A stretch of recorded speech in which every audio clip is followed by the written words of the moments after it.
Hi, and welcome to the Windows 7 launch event online.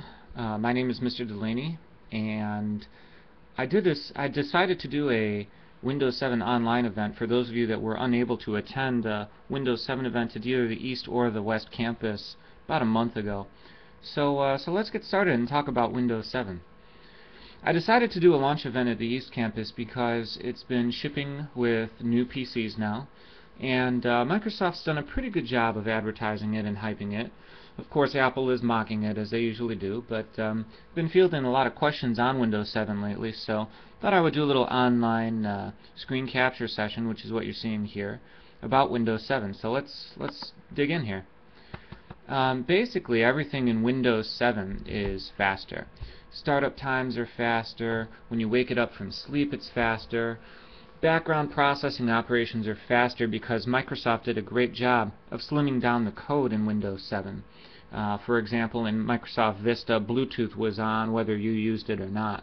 And in Windows 7, it's only on if there's a device nearby that can actually connect with the computer. So it makes sense, but these little things that Microsoft has done to slim down the code really do make a difference when you put them all together. USB operations are by far faster. When you plug in a flash drive, it no longer takes 45 seconds for the machine to recognize the drive. Searches are faster, and the total install time is under half an hour on most desktops. So the install time is also faster.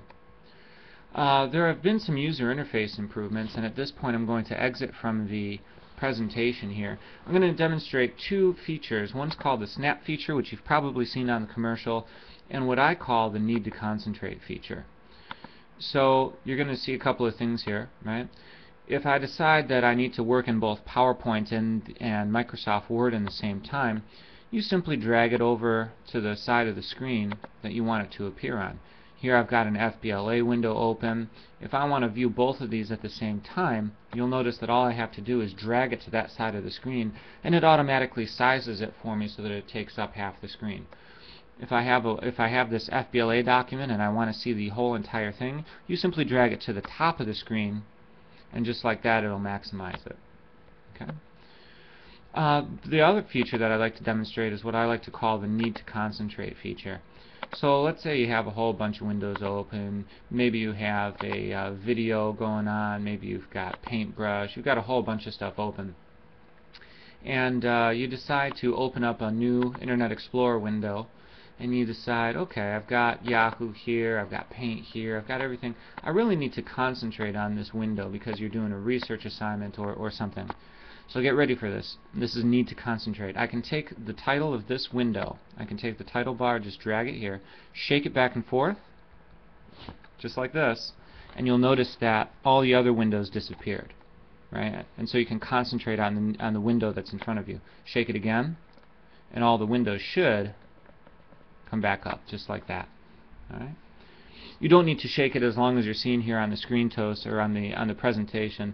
I am working from a laptop. If you do have an external mouse, that works much faster. So that's what I like to call the need to concentrate feature. I'll just go ahead and maximize this again using Snap. They've made some significant improvements to the taskbar. You can see now that I've got several things open down here, right? And one of the nice things is that you have a live preview of whatever's in that window, as you can see it here, right? That's the presentation currently I'm working on. If you have multiple windows open, as I do here in Internet Explorer, you'll see a live preview of both of those. It's very easy to reorder things. You just take them and drag them around, right? If you're deciding to work between Windows Media Player and Windows Journal back and forth, those are the two that can be first. If there's something that you use very frequently, like for example Firefox, and you want that to always be on the Start menu, right? You can, or rather on the taskbar, you can pin it to taskbar, and it'll always be there when you start up your computer. And if you decide that you no longer want it there, then you just simply right-click and unpin it. Very easy. I used a feature a moment ago called a jump list. If you right-click on anything that's in your taskbar, you can see a list of frequent sites that you visit, frequent tasks, and then just basic operations. So if I wanted to close every Internet Explorer window, I could do that right now. That's a welcome improvement. That's called a jump list. All right? And that's one of the new things in Windows 7. Windows 7 has become very light and fun because they've included a variety of new desktop wallpapers and screensavers. I'm not really sure what this city on a turtle is, but it's one of the defaults in Microsoft Windows 7. You'll notice that I've got a picture here of just an American landscape. It's the theme that I have selected in Windows 7.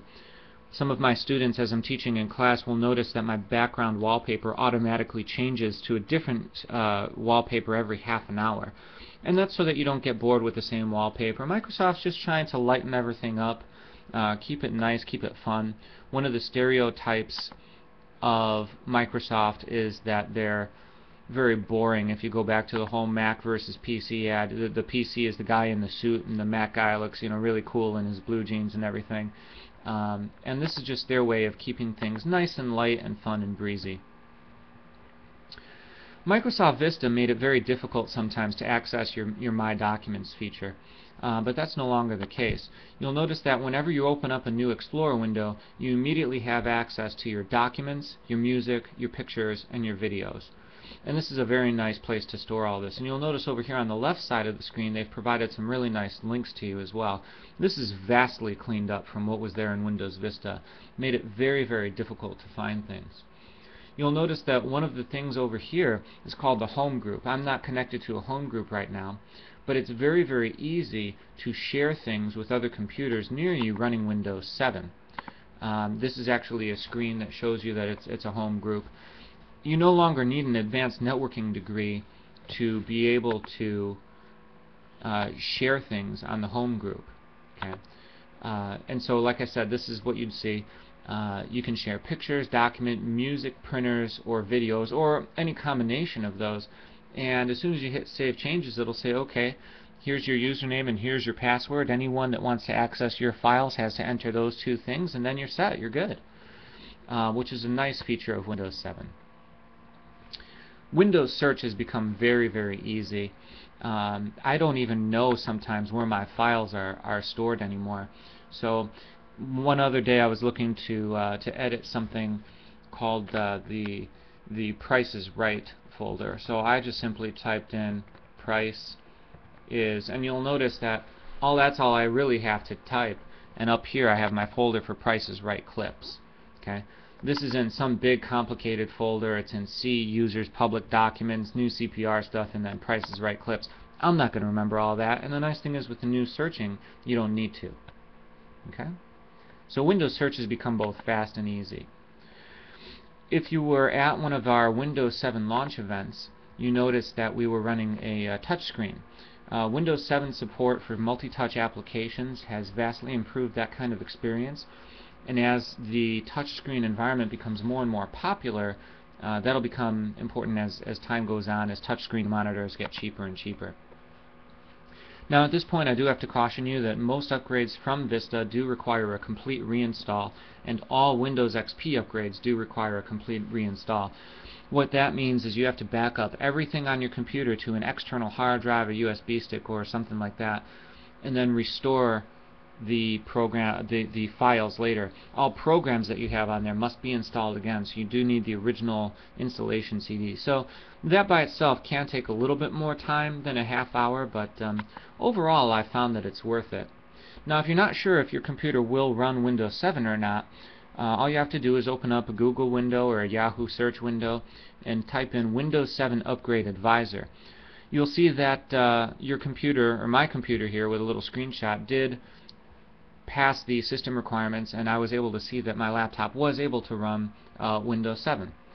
It did recommend, notice, that I do run Windows Update after the install to make sure that it's fully compatible, but for the most part everything had no issues, and I was good to go.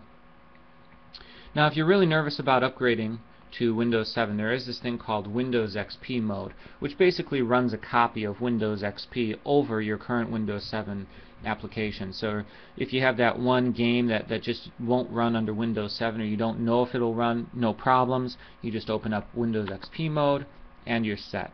I personally have not found a use for that yet because everything's been working so far with Windows 7. So as a final goodbye, I just wanted to let you know that all business education students at both the East and the West campuses can get this and other Microsoft programs for free through our partnership with Microsoft. So if you'd like a copy of Windows 7, certainly we can provide that to you if you're taking a business class like computer programming and repair, networking, web design, business technology, or accounting. So I thank you for watching my little presentation. If you have questions, you can email me here at pdelaney@leyden212.org. But otherwise, this is Mr. Delaney signing off. I thank you for your attention.